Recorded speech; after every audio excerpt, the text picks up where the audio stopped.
At itutuloy natin mga lalabs ang ating road trip sa China. So, ayan.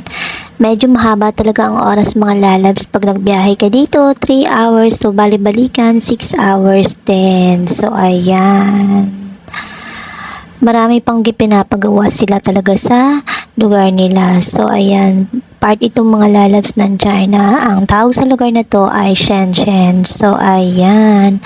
Medyo malayo pala sila mga lalabs sa city. So, ayan. Ay, yung city yata yung pupuntahan namin. Doon yun may resort. So, ang tawag sa resorts na yon ay Yanshan Resorts. Tapos mga lalabs, dumaan pa kami para kumain. Pero na-late na kami mga lalabs kasi medyo matraffic na. So, ayan, marami palang ginagawa yung kalsada nila mga lalabs. Kaya, medyo matraffic. So, kailangan maaga talaga. Kaso nga lang, kailangan antayin yung ibang pasahero ng bus para makumpleto lahat. So, ayan, nagbabiyahe pa rin tayo. Medyo mahaba-haba yung biyahe. Nakatulog na nga kami dyan mga lalabs. So, ayan, medyo nagutom na nga kami kasi medyo late na siya mga lalabs.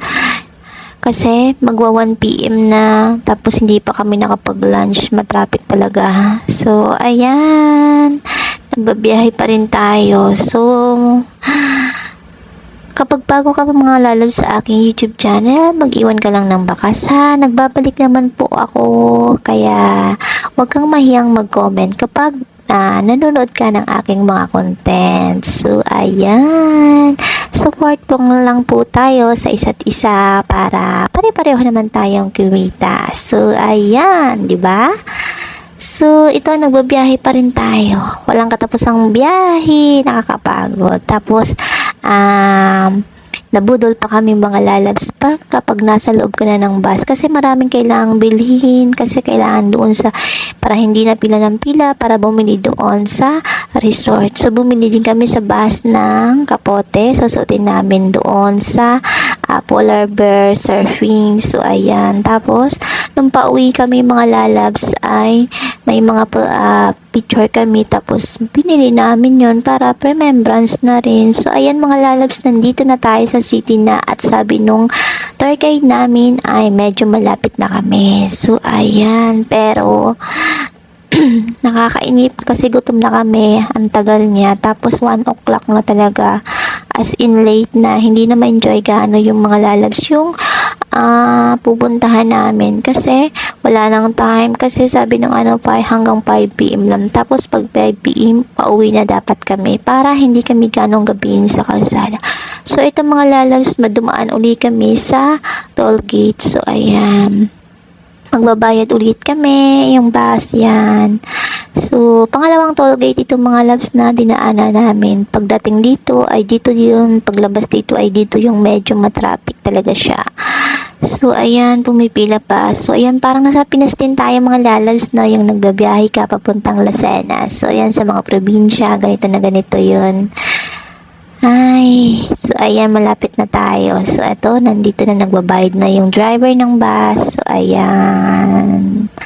Tapos, paalis na rin tayo kapag nakapagbayad na. So, ayan, nagbabiyahe na naman tayo ulit. Walang katapusang biyahe.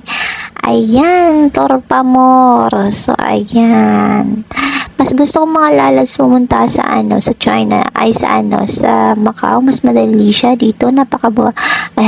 Hirap bago makapasok ka sa lugar nila. So, ayan, andito na talaga tayo sa city mga lalabs. O, tingnan nyo, yan. Ito na yung mga city nila. At tingnan mo naman mga lalabs yan. Walang naglalakad na tao sa kalsada. Ayan. Hindi tulad sa Pinas or sa Hong Kong, maraming mga taong naglalakad. Pero dito, tingnan nyo naman yan. Wala. Siguro dito mga lalabs, mga aswang yung tao. So, ayan. Finally mga lalabs, nandito na kami sa restaurant. So, ayan. Nakaready na yung food namin pagdating namin. So, ito yung food namin mga lalabs. Kasama na doon sa binayad namin. So, libre siya mga, ayan na. Yan, wala na kaming binayaran. So, ayan. Ito yun. So, ayan. Kainan ng mga lalabs dahil may bayahe pa kami at pupunta na kami sa destination namin. So, ayan. Kailangan magpakabusog. para hindi magutom. So, ayun lang mga lalabs, kakain na po kami. So, ayan, i-update ko na lang kayo sa susunod na mangyayari. Thank you for watching. Bye!